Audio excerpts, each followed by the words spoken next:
Hello everyone, मेरा नाम है आरिफ खान और आज है आपकी इलिस्ट्रेटर की थर्ड क्लास। आज की क्लास में हम जानेंगे पेन टूल के बारे में। पहले की क्लास में हम जान चुके हैं कुछ selection tool, direction selection tool. तो जिसने वो पहले की क्लासें नहीं देखी वो पहली क्लास देख सकता है। आज हम जानेंगे पेन टूल के बारे में। पेन टूल ज़्यादातर ड्राइंग बनाने के काम में आता है और पेन टूल का क्या क्या यूज़ है वो हम आने वाली एडवांस क्लासों में भी जानेंगे। फिलहाल आज की क्लास में हम बेसिक चीजें ही जानेंगे, ज्यादा ट्यूटोरियल को ज्यादा लंबा नहीं रखेंगे और पेन टूल में जो हमारा स्टार्टअप है वही चीज देखेंगे। तो चलिए चलते हैं अपने कंप्यूटर की स्क्रीन पर। तो पिछली क्लासों में मैंने आपको इन दो टूल्स के बारे में बताया था और एक हमारा ये पेन टूल में एंकर पॉइंट है, इसके बारे में बता दिया था। आज हम जानेंगे पेन टूल के बारे में। तो ये मैंने ले लिया पेन टूल और अब पेन टूल लेने के बाद मैं क्या करूँगा, सबसे पहले मैं यहाँ पर एक क्लिक कर लूँगा, ठीक है। और यहाँ पर एक नीचे की तरफ लाइन लेके आऊँगा, अपने सर्कल लेकर आऊँगा। और अभी तो ये हमारा जा रहा है ये टेढ़ा, अभी तो ये हमारा इधर उधर जा रहा है। बेसिकली इससे क्या क्या डिजाइनिंग की चीज़ें बनती हैं, ठीक है। तो जैसे यहाँ मैंने एक क्लिक कर लिया, एक यहाँ क्लिक कर लिया, एक यहाँ और एक यहाँ।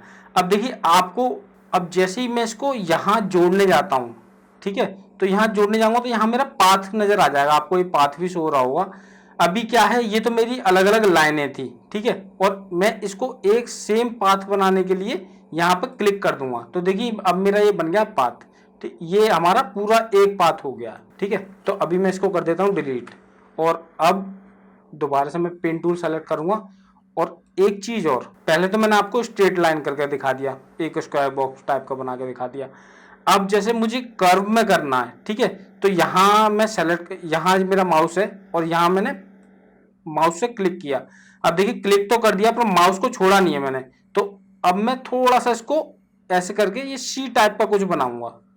यहाँ पे जैसे ये मैंने सी टाइप का बना लिया और यहाँ छोड़ देता हूं मैं, ठीक है। तो आप देख रहे हो ये मेरा पेन टूल काम में ही कर रहा है, ये देख रहे हो आप, ये मेरा पीछा नहीं छोड़ा इसने। तो इसका अब जैसे अभी आपको सी बनाना है और इसका पीछा छुटाने के लिए आप दबाओगे कीबोर्ड से एस्केप, ठीक है। तो ये देख रहे हो आप, अभी हमारा सी टाइप का कुछ बन गया है। अब मुझे सेम इसकी एक कॉपी बनानी है, तो उसके लिए क्या करूंगा, यहाँ पे सेलेक्ट करके मैं करूंगा राइट क्लिक और यहाँ जाऊंगा ट्रांसफॉर्म में। ट्रांसफॉर्म में जाने के बाद ये तो बहुत सारी चीजें आ रही हैं आपको यहाँ पे करना रिफ्लेक्ट। रिफ्लेक्ट मतलब मिरर मान लो आप, मिरर टाइप का सेम। तो यहाँ पे मैंने करा ये रिफ्लेक्ट। अब देखिए आपको यहाँ पे कई चीजें मांग रहा है, एक हॉरिजॉन्टल, एक वर्टिकल और एक प्रीव्यू। मैं एक बार पहले प्रीव्यू पे क्लिक करके दिखाता हूँ। प्रीव्यू पे क्लिक करके ओके करूंगा तो ये मेरा कुछ, ये मेरी डायरेक्शन चेंज हो जाएगी, एक फ्लिप टाइप का हो जाएगा, जैसे फ्लिप करते हैं किसी भी चीज को, ठीक है। प्रीमियर में जैसे फ्लिप करते हैं वो, ये उस तरीके से हो जाएगा। मैं ओके पे क्लिक नहीं करूंगा, मुझे बनानी है कॉपी। तो कॉपी एक बार मैं क्लिक कर लूंगा, ये मेरी कॉपी बन गई है और इसको यहां पर ले आऊंगा। ये देख रहे हो आप, मेरी एक कॉपी बन गई है, ठीक है, ये मेरी अब एक कॉपी बन गई है। अब एक चीज और, अब जैसे मुझे इन दो पॉइंट्स को जोड़ना है, अब मुझे इन दोनों पॉइंट को भी जोड़ना है और नीचे से इन दोनों को, ठीक है। उसके लिए क्या करना होगा, तो आप जाएंगे डायरेक्शन सिलेक्शन टूल पे और सिर्फ इन दोनों पॉइंट को सेलेक्ट करेंगे, तो ये हमारे पॉइंट सेलेक्ट हो गए। अब राइट क्लिक करूंगा जैसे ही मैं, तो आपको ये एवरेज दिखाई दे रहा होगा, इस पे हम क्लिक कर देते हैं। अब देखिए हॉरिजॉन्टल आ रहा, वर्टिकल आ रहा और बॉथ आ रहा है। तो मैं बॉथ में रखूंगा क्योंकि मैं सेम ऐसी शेप देना चाह रहा हूं जैसी ये है। तो उसके लिए मैं कर दूंगा ओके, ठीक है। तो ये आप देख रहे हो, एक बार मैं आपको जूम करके दिखा देता हूं। तो अभी देखिए अच्छी तरीके से नहीं जुड़ा है, ठीक है। इसके लिए क्या करना होगा, मैं दोबारा से इनको सेलेक्ट करूंगा और राइट क्लिक करूंगा और राइट क्लिक करने के बाद यहां देख रहे हैं आप ज्वाइन आ रहा है। पहले मैंने किया एवरेज, दोनों साइड से हमारा वो एवरेज हो गया। अब कर देता हूं मैं ज्वाइन करने के लिए। तो देखिए अब ये मेरा ज्वाइन हो चुका है, ठीक है। ऐसे ही मैं अपने, अब एक चीज और, मैं जूम आउट कर देता हूं।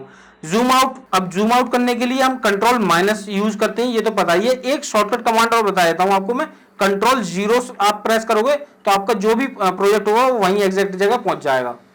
अब आ जाते हैं हम इन दो पॉइंट्स पे, ठीक है। तो मैं दोबारा से जूम कर लेता हूं इन दो पॉइंट्स को और यहां पे भी मैं राइट क्लिक करूंगा और राइट क्लिक करने के बाद एवरेज, यहां ओके कर दिया मैंने, ठीक है। अब आपको अभी भी कॉर्नर दिखाई दे रहा होगा, इसको हम कर देते हैं अपना ज्वाइन। यहां पे मैं राइट क्लिक करके ज्वाइन कर दूंगा, तो देखिए अब ये मेरा ज्वाइन हो गया है, ठीक है। तो पहले दो कॉपी थी और अब मेरी एक ही कॉपी हो गई है पूरी, आप देख रहे हो, ठीक है। ये कुछ इस तरीके से हमारा काम करता है। अब देखिए दोबारा से, अब एक चीज और मैं बताता हूँ आपको, मैंने दोबारा ये पेन टूल लिया और एक स्ट्रेट लाइन बनाई, यहां तक मैंने स्ट्रेट लाइन बना लेता हूँ शिफ्ट के साथ, जैसे मैंने पहले भी बताया आपको, ठीक है। और एक यहां पर मैं लाकर एक थोड़ा सा इसको कर्व दे देता हूँ, ये मैंने कर्व दे दिया, ठीक है। अब कर्व देने पर आपको ये 2 हैंडल पॉइंट दिखाई दे रहे होंगे, मैं एक बार इसको स्केप कर देता हूँ। ये आपको ये एक हैंडल लिए और एक हैंडल लिए, तो इन हैंडलों का क्या यूज होता है, जैसे अभी मुझे हटाना, ये हैंडल हटाना है अपना, एक हैंडल हटाना है, क्योंकि मुझे यहीं तक रखना था और मेरा आगे कोई मूवमेंट ना हो, इसलिए मुझे ये हैंडल हटाना है। तो हैंडल हटाने के लिए मैं ठीक हैंडल पे ले जाकर और एक बार प्रेस कर दूंगा, तो ये देखिए मेरा हैंडल, तो ये मेरा हैंडल हट गया है अब, ठीक है। अब यहां पर आप दोबारा से कभी भी माउस को लेकर क्लिक करोगे ना, तो आपका हैंडल दोबारा से जुड़ जाएगा, ठीक है। ये देख रहे हो जैसे जुड़ गया, और अब स्केप करता हूं तो ये हट जाता है, ठीक है। अगर आपको दोबारा से जोड़ना है तो आप यहां पर क्लिक करोगे और कंटिन्यू आप अपना डिजाइनिंग, जो भी आपको डिजाइन करना है वो आप करते रहोगे। तो अभी हमारे हैं, ये मैं स्केप कर देता हूं, और अभी हमारे हैं 2 हैंडल। अब एक हैंडल को हटाने के लिए, हमें हैंडल को हटाने के लिए, हमारी डिजाइन इनकम्प्लीट है, हैंडल को हटाने के लिए हम एंकर पॉइंट पर ले जाकर और एक बार क्लिक करेंगे तो हमारा ये हैंडल हट गया है, ठीक है। ये आप देख रहे हो हमारा हैंडल एक हट चुका है। ओके, तो इनको कर देता हूं मैं डिलीट। अब इसमें क्या है, इसमें मुझे कलर भरना है। कलर का तो मैंने आपको बता ही दिया था, यहाँ ये हमारा स्ट्रोक है और ये हमारा अंदर का ये वाइट वाला है, ठीक है। तो इसको कोई भी कलर आप दे सकते हो, जैसे कि मैंने बताया था, मैं कुछ डार्क रेड टाइप का रख लेता हूँ, ठीक है। और स्ट्रोक का आपको कोई भी कलर देना है, जैसे ये मैं ग्रीन टाइप का दे दिया मैंने, ठीक है। स्ट्रोक का कलर ये हमने दे दिया। अब आप देख रहे हो, मैं जूम करके भी दिखाता हूँ आपको, ये आप लाइनिंग देख रहे हो, ठीक है। ये हमारा स्ट्रोक। अच्छा, आपको कुछ चीज़ें यहाँ पे दिखाई दे रही हूँ कलर में, कलर आप कैसा भी, यहाँ से भी आप थोड़ा बहुत, मैं तो कलर को आप, स्ट्रोक के कलर को आप यहाँ से भी मैनेज कर सकते हो, ये आपको दिखाई दे रहा होगा, ठीक है। आप यहाँ से भी मैनेज कर सकते हो और कलर आप यहाँ से भी दे सकते हो, स्ट्रोक का कुछ भी कलर रख सकते हो। कलर के बारे में तो मैं आपको ऑलरेडी बता चुका हूँ। ये थी आपकी पेन टूल की 3rd क्लास। यहीं तक रहने देते हैं क्लास को, क्योंकि ज़्यादा ट्यूटोरियल ज़्यादा लंबा ना हो, इसलिए मैंने आपको बेसिक चीज़ें ही बताई हैं। और अब पेन टूल का तो ऐसा यूज़ होता है कि लगभग हमारे ट्यूटोरियल में पेन टूल का यूज़ होगा, जो भी हमारी एडवांस क्लासें होंगी उनमें हमारा यूज़ होता रहेगा। होप सो आज की क्लास आपको पसंद आई होगी। अब मिलेंगे अपने नेक्स्ट ट्यूटोरियल में। Thank you so much.